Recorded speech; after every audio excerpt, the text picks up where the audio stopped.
Hey you all, I'm so hi to fellow dressmakers. You're welcome to another interesting tutorial.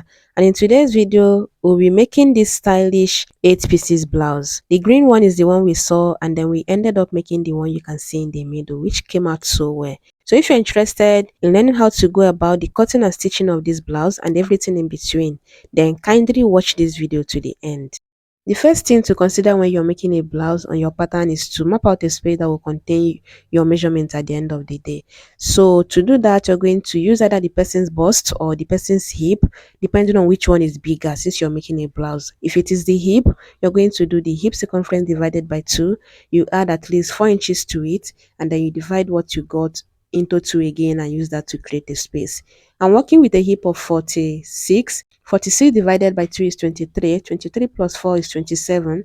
27 divided by 2 is 13.5, and then I just did 14 inches. So this space you're seeing for both front and back is 14 inches each. Then we have our zipper allowance on the center front because the zipper is on the front for this particular blouse. The border line you see on the top of the paper will serve as the shoulder line, and we are doing the front pattern first. So from that shoulder line, I'll go down to her bust point, then to the under bust, down to the waistline, and then from that waistline, I'm going to count down to 8 inches, and that will be the blouse length. From the waistline, I counted down to 8 inches, and I'm using that as the blouse length. So we are marking from the shoulder to the bust point, from the shoulder to the under bust, from the shoulder to the waistline, and then from the shoulder to the blouse length. Then I'll use my ruler to rule them out this way, and of course label them: shoulder line, bust point line, under bust line, waistline, and then the blouse length. Now on the shoulder line, I'll be marking the shoulder measurement divided by 2, and then I'll go down to the chest line, and on the chest line again, I'll be marking the shoulder measurement divided by 2. I'll also come to this other end and mark the chest line just so I have it straight when I use my ruler to connect it out like this. The next thing I will be doing now is to get a standard neck width of about 3.25. Then I'll come down here to 1.25 and connect from that shoulder slope to the neck width like this. Once that is done, I'll be getting the bust measurement divided by 4, and you see that my measurement is starting from that border line you see on the center front because the other extension is the zipper allowance. After marking the bust measurement, I will measure from the shoulder slope down to the chest line, get the midpoint, and on that point you'll be going into half inch. Now what I will do now is to connect from that shoulder tip to this half inch here. Then from that half inch I will curve to the bust width, and that is the armhole. The next thing now is to mark the bust span. That's the nipple to nipple. I'll mark it on the bust point line and also on the blouse length, and use my straight ruler to connect it. Then for the dart intake on the waistline, I will be doing 1 inch on both sides, and I'll shape it upward and downward in a dart form like this. Next, we'll be taking the waist measurement divided by 4 plus the 2 inches dart intake. I will replace it. Then I'll come down to the blouse length and take her hip measurement divided by 4 plus 1 inch is. Then I'm going to connect from the bust measurement to the waist measurement and then down to the hip measurement. Now, anytime you're making a blouse, resist the urge to connect your side seam measurement straight, even when the measurement appears like that. You see, if I had connected this to the hip line, it would be straight. But then once you have it like that, just add about half inch or 1 inch is. That way, the blouse will be balanced at the end of the day.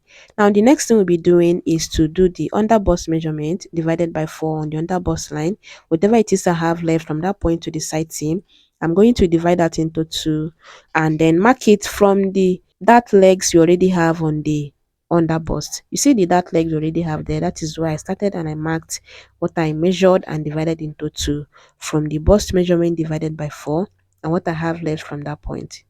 Do you understand? So yeah, I'm going to use my curve to curve it on both sides like you see me do it here, and then you can see that this dart is not looking all right.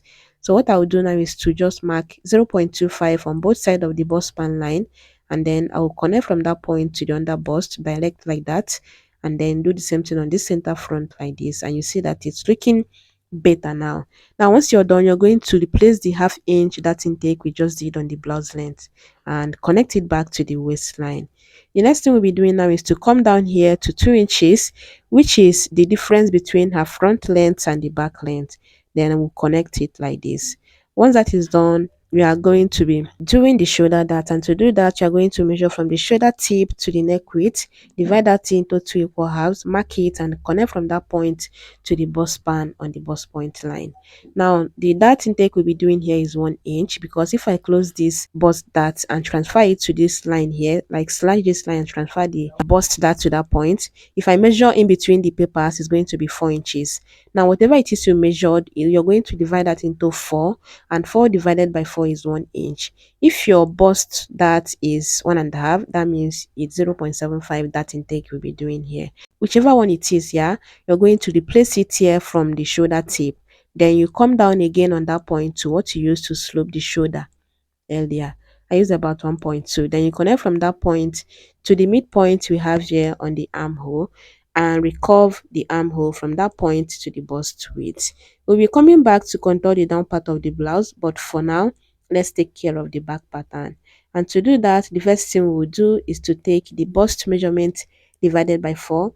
Then we'll go down to the chest line, and then we are going to be connecting it like this. The chest line, we are using the same chest line we use for the front, and you see me blend it into the front chest line. Next, I'll be marking her standard neck width of 3.25, and then I'll come down here to 1 inch to slope the shoulder and connect it to the neck width like this.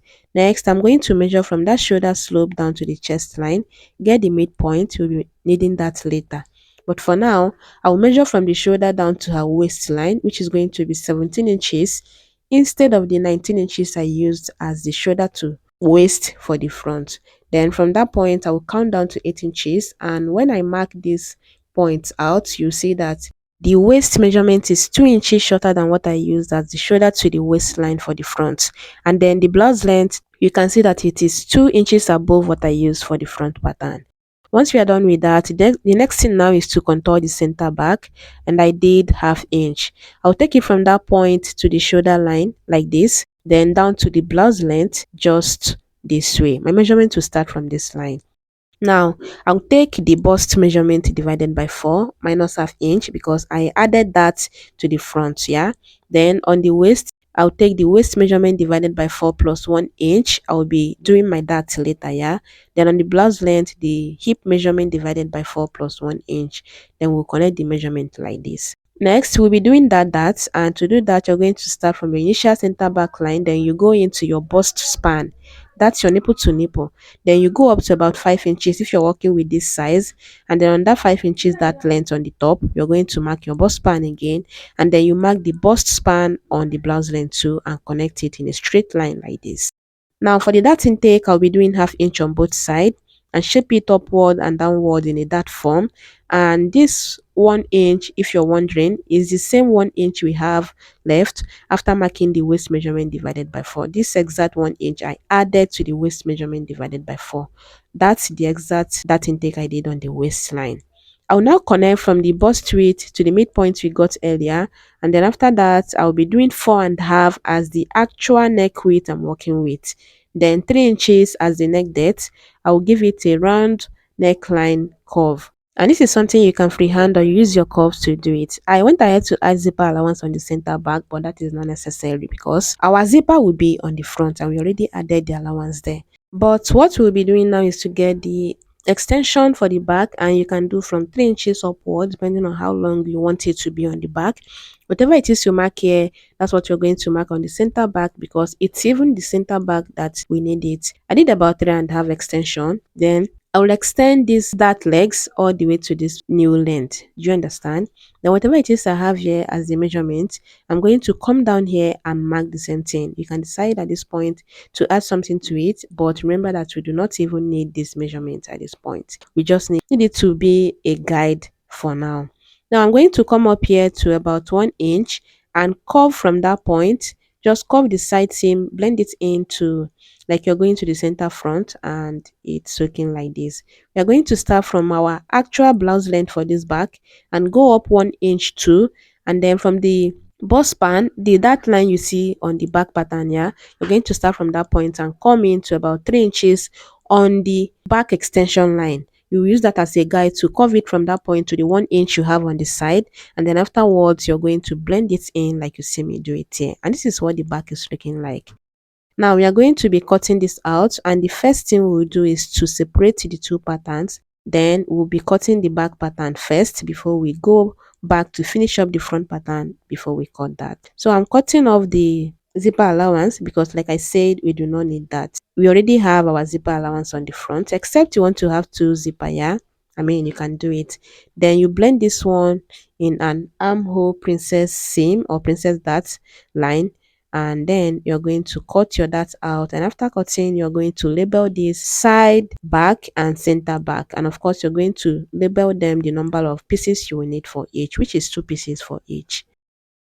Now, to cut the front, you're going to open up the bust span all the way to the bust point. Then you slash the shoulder dart, one of the dart lines here, and then you're going to place the slashed one on the other line and tape it down. After you're done with that, you're going to blend in the shoulder seam, and then of course blend in the armhole because it's looking too deep. And then you're going to place your curve like this, measure from the shoulder down to where you want your princess seam to be, and then you curve it from to that point. Then I will mark my 4.5 neck width and come down to 7 inches as the neck depth and connect it in a V form. You can try to make it straight like that, or you make it a bit curvy like this. It's not too curved. It's not even obvious. Then you blend it into the zipper allowance like this. Then you go ahead and cut this out. So we are going to be cutting out the center front all through, just as you can see me do it here. Then for the side front, we'll be closing the bust dart before we cut that out. So slash your bust dart, apply your water glue if you're using a water glue, or basically place the slashed one on the bust point line. Then you tape it down and go ahead and blend in the side seam this way. Once you are done with that, you are going to be blending this part in. Then we go ahead and cut out the pattern. And after cutting it out, you're also going to label the side front and the center front and the number of pieces we need for each of them. And this is what is going to look like at the end of the day because of this method of princess bustier that we used, armhole princess bustier. So we have the side front, which will be needing 2 pieces of that, and then the center front, which will also be needing 2 pieces of it. So I went ahead to transfer those patterns to the fabric, and then this is the center front, which I have 2 pieces. Then for the easy allowance or the fullness that I added, I did 1 inch here, just 1 inch here, because this center front does not need much fullness. Then I added my half inch every other part on the armhole, about 0.25 or 0.375, but it wasn't up to half inch. Then on the side, this is where you can add as much allowance as you want. The center front, just work with 1 inch as the extension on the down part. I have 2 inches side seam allowance. Then after marking that 2 inches all the way down, I added extra 2.5 as the fullness for this side front pattern. On the down part, this is the side seam, yeah. I added extra 2.5, and then I have my 2 inches side seam allowance. Then on this other end, I have about 4.5 as the fullness, like this, 4.5. Yeah, you can decide to do more if you want. Later we'll be blending it in. When we blend it in, it's going to be about 4 inches fullness there. But yeah, this is just how you go about it. Then you add your stitching allowance of about half inch every other part, and don't forget to notch your under bust so that it will be easier for you to work with it. This is the center back. I added about half inch stitching allowance on the center back. Then I added extra 4 inches, meaning that I have 3.5. The other half inch will be for sewing, yeah. Then for the other part, I did the same 4 inches. Then here I have my 2 inches side seam allowance. Then after that 2 inches, I added extra 2 inches to it. And then for this part, I have about 4 inches. Just basically use 4 inches as your extension, except on the center front where you only need 1 inch on the blouse length. You mark your 1 inch and then you connect it. Then for the length or the hem of the blouse, I did 1 inch hemming allowance or hem allowance, whichever one you want to know it with.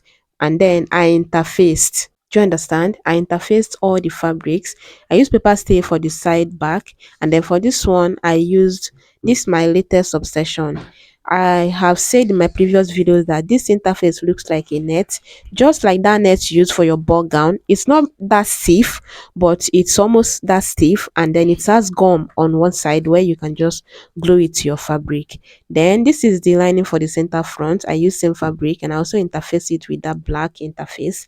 Then for the linings, I couldn't interface them, but I use cotton lining for them, except the center front where I used my fabric as the lining, but for every other part I use cotton lining.